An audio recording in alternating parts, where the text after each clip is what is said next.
everybody, my name is Ilse and this is hobbykr, the channel where I make videos about anime events and culture, mostly in South Korea. In this video, I will be reviewing MORFONICA'S first full live for you, let you know what went down and what my thoughts were about the live. I filmed this a couple days back, so I'm gonna be looking a little bit different, but I hope you enjoy. If you watched the live viewing as well or were at the concert, let me know what you thought and let me know what you think the live was like if you didn't have a chance to watch it. So without further ado, let's go to the video.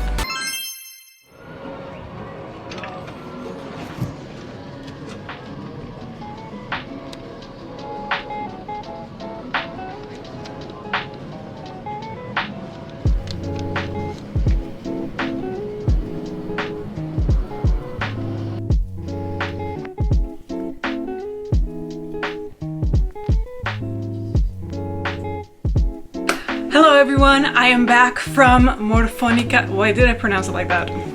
The Spanish came out. MORFONICA'S first full live, and I'm here to answer my thumbnail's very clickbaity question. Did it flop or did it not? I'm gonna say it did not flop, but I do have several criticisms. So I'll start from the beginning. So I don't know exactly which venue they were in, but it wasn't huge, but it was like a very respectable size. I think it's like perfect for nervousness, I guess. But yeah, the venue wasn't huge, but pretty much all the seats were taken, I think. And everyone had their light sticks, and they started with daylight. No one opened for the show, which I was wondering if someone would, but no one opened, sadly. But they opened with daylight, and similar criticism to 8th Live, really not Amane's strongest song.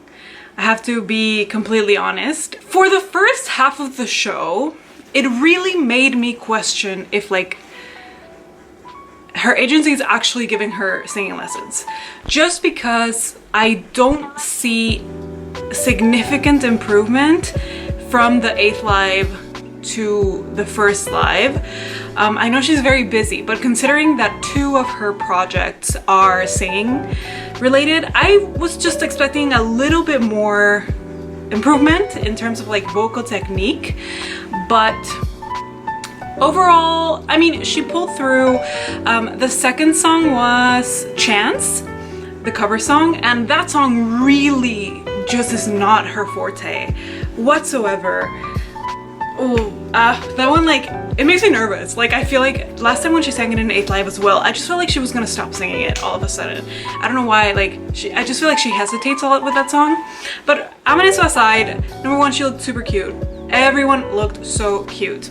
I think my biggest issue with both this live and 8th Live was that Hina, who plays Toko, the guitarist, is the MC. So not Mashiro, so like Amanesu.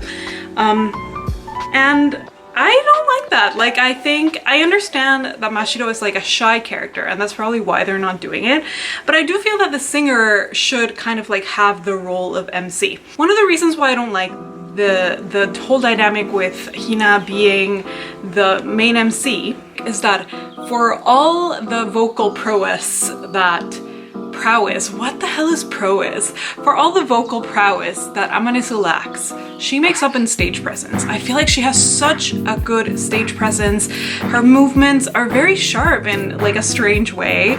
And I feel like when she's dancing and like the way she commands the stage when she's singing is so good. Even if like the vocal quality isn't all there, she's really commanding the stage in her own way. And it's like such a shame that because she's playing Mashiro, who's like supposed to be very shy, she's kind of like losing in on actually participating in the main MCing of the show. So that's one complaint that I hope they fix in the future. I'm hoping that in the story, Mashiro is gonna have a little bit of development and become less shy, and that way Amanesu can actually participate a little bit more in the main MCing. And something else that I didn't like is that through the main part of the concert, everything is scripted. And it sounds very scripted. Like, the flow isn't very good, the banter kind of isn't all there. And I feel like the dialogue is like kind of banal. So while it's cute that they are channeling the characters, I think it would be really great if they could improvise with the characters. You know, I think Roselia does that a lot. I know they also have a script, but I feel like in their lives they kind of like channel the characters and still have the freedom to kind of like do impromptu stuff. So that's something that I really don't like. I feel like it feels very forced, like the interactions between them. But they played a few songs, mostly like obviously covers because they don't have that many original songs. And then they had a video like Roselia. And what they did was go to like a glass making studio, like a glass charm making studio, I guess. It was really nice.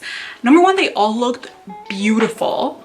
Also, Amane has like really beautiful nail beds. It's something that I couldn't stop looking at. She has like really pretty nails. And so basically they went to this studio and they all were gonna do Morphonica butterfly charms. So that was it. It wasn't like super exciting. There wasn't much going on like banter wise, but it was very wholesome. It was very cute. I do think that they interacted really well, more than in Morfonica or whatever it's called in the YouTube channel. So that was cute. It was a cute addition and I thought it was like a very cute idea, albeit it didn't give them really an avenue to really talk. But you could really see like Amane's personality shine in that video, so that was really a nice contrast between the emceeing of the show. And once again, Hina, oh, number one, she's gorgeous. I can't get over how pretty she is. And number two, I feel like she really is also very charismatic. And I mean, really the whole emceeing of the show rests on her shoulders for the most part, and I feel like she really tries to like bring the energy. After the video, they continued with songs and they showed their new outfit. It's so pretty and like some of them are wearing shorts and they just look super cute. They did take time to show everyone the outfits and I could tell that after the video, Amane sounded so much more relaxed and so much more kind of like her vocal cords had finally like warmed up. And I did feel that like the second half of the concert was much more stronger vocally. Still nothing incredible, but much stronger than the first half. So I think she's really getting there. Like I really feel that she will achieve it one day, but I just really hope that her agency gives her more training. I can't help but feel, based on the improvement between 8th Live and now, that there isn't being super strong training. But what do I know? I don't own a multi-million company, right?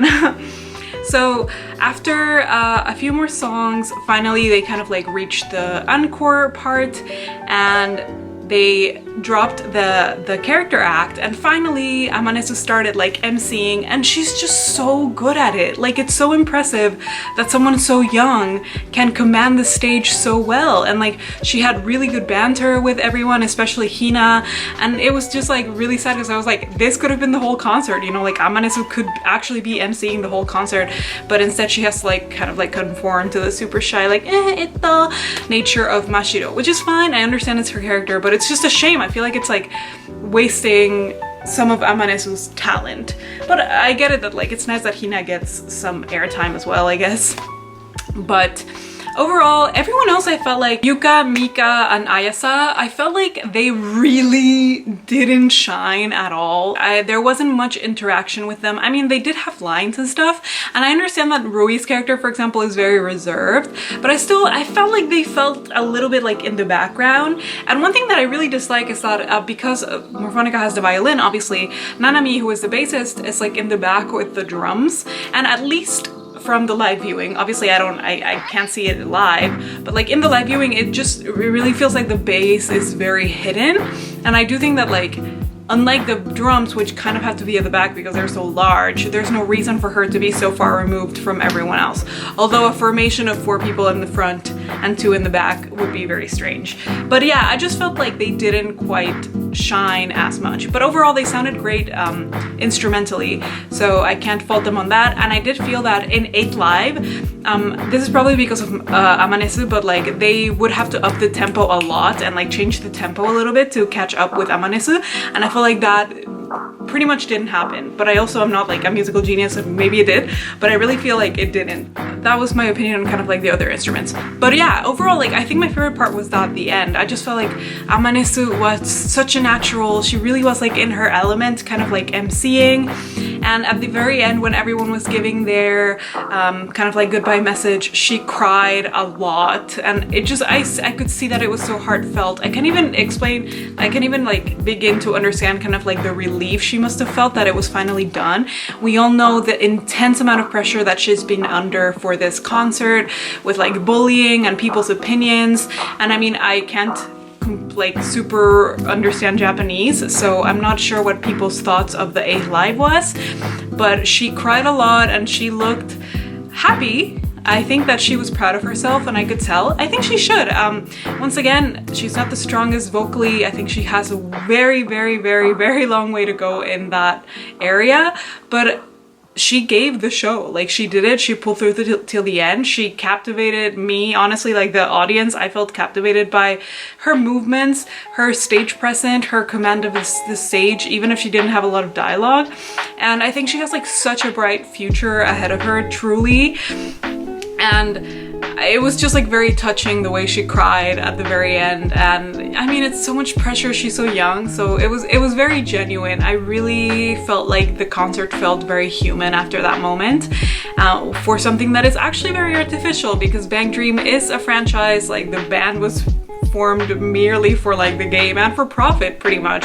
So it's very nice to see kind of this human side of the band as well.